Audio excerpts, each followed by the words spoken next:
Di tempat inilah Praja Sandika, siswa kelas 6 SD Negeri 244 Palembang, sudah hampir jadi korban penculikan oleh 4 pelaku pada tanggal 2 Februari lewat. Di mana menurut keterangan korban kalau waktu itu dia berjalan kaki habis dari balik sekolah.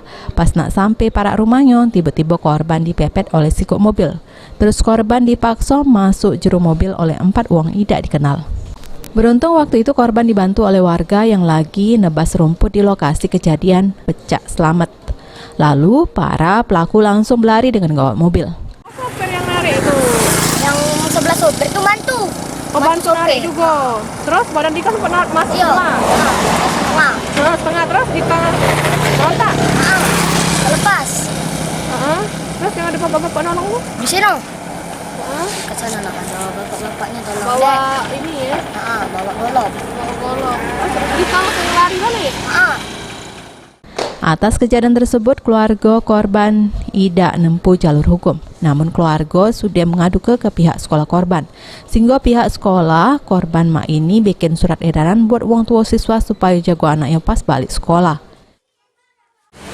Kita berharap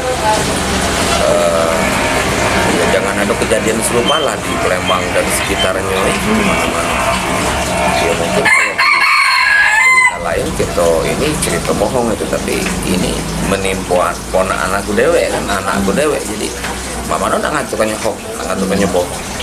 Kita berharap terutama kepada para orang tua, para guru juga di sekolah agar berhati-hati dan jangan mudah-mudah percaya dengan wong-wong yang ngaku-ngaku nak nyemput, kira-kira seperti itu ya.